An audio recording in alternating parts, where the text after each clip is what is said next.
Hello student, আমি আজ তোমাদের সামনে পদ্মা নদীর মাঝি উপন্যাস থেকে আর একটি নোট নিয়ে উপস্থিত হয়েছি। তো আজকের প্রশ্নটি হচ্ছে, প্রকৃতির বিরুদ্ধে মানুষের অবিরাম লড়াইয়ের মধ্য দিয়ে ক্রমবিকশিত হয়েছে মানব সভ্যতার ইতিহাস। ময়নাদ্বীপকে নিয়ে হোসেন মিয়ার সংগ্রামী প্রচেষ্টার মধ্যে তারই প্রতীকী আভাস প্রতিফলিত। এই উক্তির আলোকে পদ্মা নদীর মাঝি উপন্যাসে ময়নাদ্বীপের ভূমিকা আলোচনা করো, অথবা পদ্মা নদীর মাঝি উপন্যাসে ময়নাদ্বীপের গুরুত্ব বুঝিয়ে দাও। তো তোমরা যারা নতুন ভিউয়ার তারা আমার চ্যানেলটিকে সাবস্ক্রাইব করে নেবে, তাহলে তোমরা পরবর্তী ভিডিওগুলির নোটিফিকেশন পেয়ে যাবে। ঠিক আছে, তো উত্তরটি আমি শুরু করছি। ময়নাদ্বীপের পরিকল্পনা ও আদর্শ। টমাস মুর 1516 খ্রিস্টাব্দে ইউটোপিয়া নামে একটি গ্রন্থ প্রকাশ করেন। এই গ্রন্থে মুর এমন একটি দ্বীপের কল্পনা করেছেন যেখানে শোষণ থাকবে না, বর্বরের শাসন থাকবে না, পরনির্ভরশীল, অলস এবং মুনাফালোভী থাকবে না। সেখানে শ্রমের সঙ্গে মানুষের জীবন অঙ্গাঙ্গিকভাবে জড়িয়ে থাকবে। গত শতাব্দীর 30-এর দশকে প্রকাশিত হয় মানিক বন্দ্যোপাধ্যায়ের পদ্মা নদীর মাঝি। এই উপন্যাসে লেখক একটি কুমারী দ্বীপের কল্পনা করেছেন। হোসেন মিয়া নামক একটি আত্মবিশ্বাসী, দুঃসাহসী, বলিষ্ঠ চরিত্র বঙ্গোপসাগরের বুকে জেগে ওঠা একটি দ্বীপ স্বল্প মূল্যে ক্রয় করে সেখানে বিভিন্ন মানুষকে পৌঁছে দেবার চেষ্টা করেছে। সমুদ্রবেষ্টিত এই দ্বীপটি জেলে ও মাঝিদের কাছে বেহেশত ও জাহান্নামের সমন্বয়। স্বেচ্ছায় কেউ সেখানে যেতে চায় না। নানা কৌশলে হোসেন মিয়া অনিচ্ছুক মানুষদের নিরুপায় সময়ে সেখানে পৌঁছে দেয়। কিন্তু এই দ্বীপকে কেন্দ্র করে নতুন উপনিবেশ বা জমিদারি প্রতিষ্ঠা করা তার উদ্দেশ্য ছিল না, বরং বিভিন্ন উপায়ে অর্থ উপার্জন করে সেই অর্থের বিনিময়ে কেনা এই দ্বীপে হোসেন মিয়া একটা স্বপ্নরাজ্য প্রতিষ্ঠা করতে চায়। 30-এর দশকের মন্দা, বেকারি, দারিদ্র্য এবং ভেঙে পড়া অর্থনীতির পটভূমিকায় 28 বছরের মানিক বন্দ্যোপাধ্যায় হোসেনের এই দ্বীপটিকে একটি ইউটোপিয়ান আদর্শ হিসাবে প্রতিষ্ঠা করতে চেয়েছিলেন। অর্থাৎ বাস্তবে যা নেই অথচ থাকলে ভালো হতো এমন একটি শ্রমনির্ভর, শোষণমুক্ত, ধর্মের বিভেদমুক্ত, কৃষিনির্ভর আদিম সমাজ এবং একই সঙ্গে শাশ্বত ও সুন্দর সমাজ ব্যবস্থার আলেখ্য অঙ্কন করতে চেয়েছেন তিনি। পদ্মা নদীর জেলে ও মাঝিরা প্রতিনিয়ত প্রকৃতির হাতে মার খায়, নিয়তির হাতে লাঞ্ছিত হয়, মহাজনদের দ্বারা শোষিত হয়, পদ্মা নদীর খেয়াল খুশিতে পরিচালিত হয়। সেই অনিশ্চিত, অসহায়, লাঞ্ছনাপূর্ণ জীবন থেকে মানিক বন্দ্যোপাধ্যায় যেন হোসেন মিয়ার মধ্য দিয়ে ময়নাদ্বীপকে সামনে রেখে একটা শ্রমনির্ভর জীবনের আইডিয়া বা আদর্শ স্থাপন করতে চেয়েছেন। এই জাতীয় আদর্শের আরও দৃষ্টান্ত পাওয়া যায় ক্যাম্পারেলার লেখা সিটি অব দ্য সান গ্রন্থে। এতে দাস ব্যবস্থাহীন একটি ইউটোপিয়ান সমাজের কল্পনা করা হয়েছে। এবার পয়েন্ট হচ্ছে ময়নাদ্বীপের পরিচয়। ময়নাদ্বীপকে একজন মানুষ এক দৃষ্টিকোণ থেকে দেখেছে। জেলেপাড়ার সাধারণ মানুষের ধারণা, নোয়াখালীর ওদিকে সমুদ্রের মধ্যে ছোট একটা দ্বীপে প্রজা বসিয়ে হোসেন জমিদারি পত্তন করেছে। দ্বীপটি গভীর জঙ্গলে আবৃত। সেখানে শহর নেই, গ্রাম নেই, মানুষের বসতি নেই, শুধু আছে বন্য পশু এবং অসংখ্য পাখি। উপবাসী মানুষদের, ঋণগ্রস্ত মানুষদের সেখানে পাঠিয়ে হোসেন উপনিবেশ স্থাপন করার চেষ্টা করছে। সেই সব মানুষদের সেখানে ঘর দেওয়া হয়, জমি দেওয়া হয়, কৃষিকর্মের যন্ত্রপাতি দেওয়া হয়। আতঙ্কিত মানুষ দেখেছে কেতুপুরে জেলেপাড়ার 3 ঘর মাঝিকে সে যেন আদিম অসভ্য যুগের চাষায় পরিণত করিয়াছে। কিন্তু কুবের মাঝির দৃষ্টিতে ধরা পড়েছে ময়নাদ্বীপের ভৌগোলিক ও সামাজিক পরিচয়। এই সেই ময়নাদ্বীপ, এই সেই রহস্য নিকেতন। দ্বীপের আকার কিছুটা ডিমের মতো, কিছুটা ত্রিকোণ। দ্বীপের দৈর্ঘ্য 11 মাইল। কিছু অংশে বসতি স্থাপিত হয়েছে, সেখানে চাষ হচ্ছে। বাকি অংশ জঙ্গলে ঢাকা। পশ্চিম দিকে অসংখ্য নারকেল গাছ। জমি অত্যন্ত নিচু। যে কোনো দিন সমুদ্র গ্রাস করতে পারে দ্বীপটিকে। দ্বীপের মাঝখানে রয়েছে 1 মাইল দীর্ঘ একটা নোনা জলা। সেখানে বিস্ময়কর ফসল ফলেছে। অন্য ফসলগুলি উৎকৃষ্ট নয়, কিন্তু ধানের ফসল যথেষ্ট ভালো।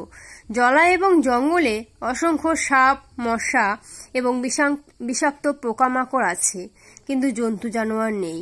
রাসু যে বাঘসিংহের গল্প করেছিল সেটা মিথ্যা। মোট 33টি পরিবার সেখানে বাস করে। জনসংখ্যা 100-র কাছাকাছি। অধিকাংশই ছোট ছেলে মেয়ে। তারা দ্বীপেই জন্মগ্রহণ করেছে। বহু খাদ্য এখানে উৎপন্ন করা যায় না, সমুদ্রপথে সভ্য জগৎ থেকে নিয়ে আসতে হয়। হোসেন দ্বীপের মানুষদের কাছে কিছুই চায় না। তারা শুধু এখানে বাস করুক।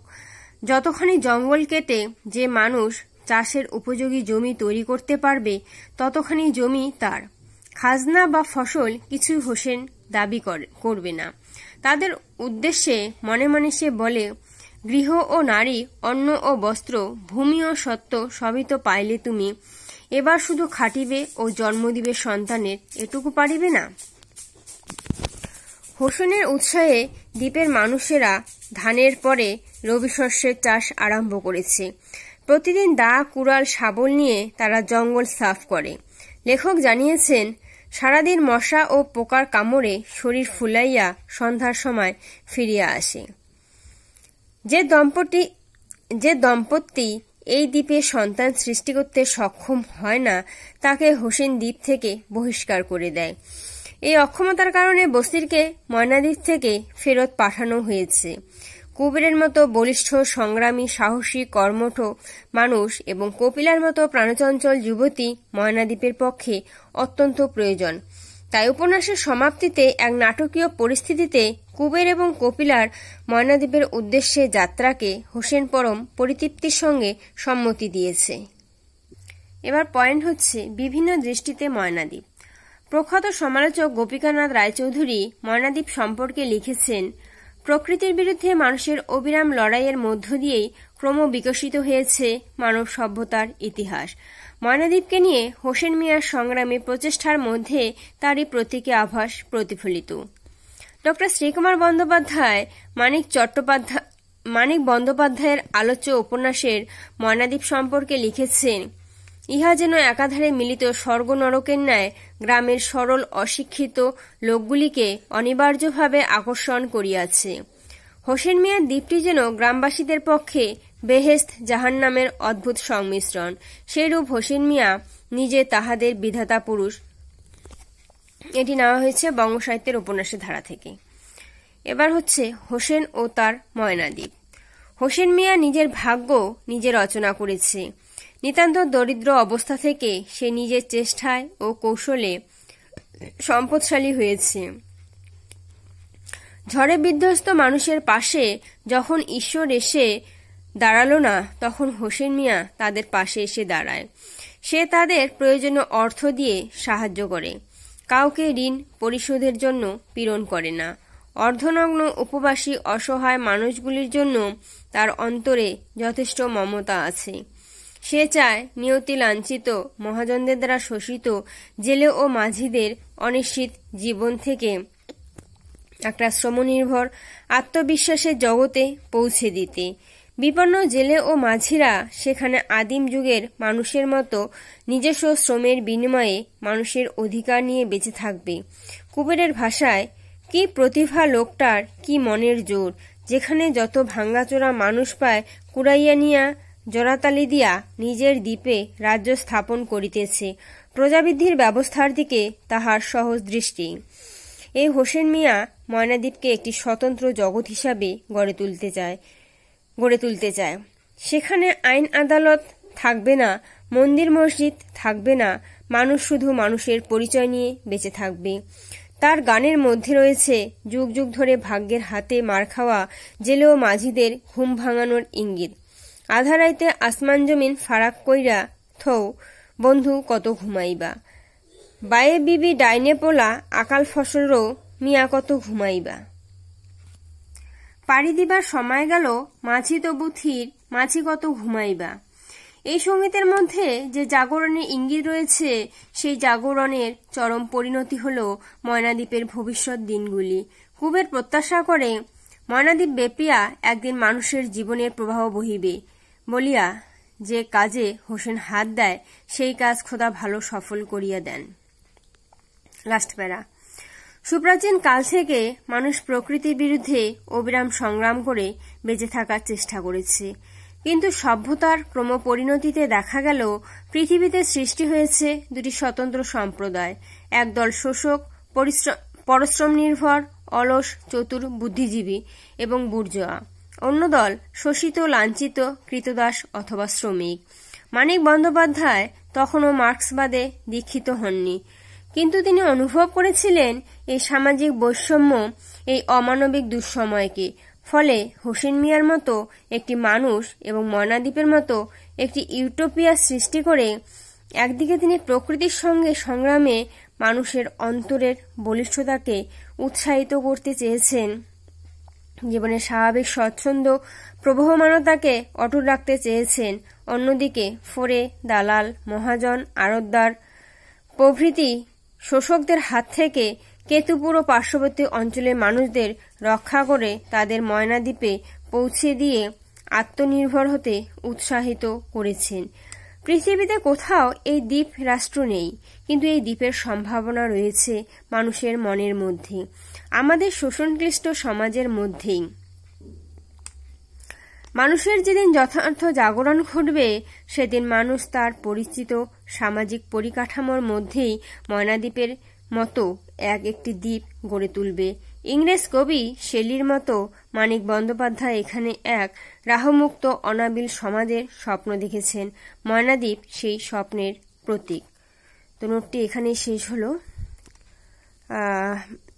তোমরা যারা নোটটিকে দেখে থাকলে, মানে নোটের এই ভিডিওটিকে দেখে থাকলে, তারা যদি এখনও আমার চ্যানেলটিকে সাবস্ক্রাইব না করে থাকো, তাহলে তোমরা চ্যানেলটিকে সাবস্ক্রাইব করে নেবে। সাবস্ক্রাইব করলে তোমরা পরবর্তী ভিডিওগুলি নোটিফিকেশন পেয়ে যাবে, আর তোমরা ভিডিওগুলিকে লাইক, কমেন্ট ও শেয়ার করবে। ঠিক আছে, আজ এখানে রাখছি। এরপরে আমি তোমাদের আরও অন্য টপিক নিয়ে উপস্থিত হব। ধন্যবাদ।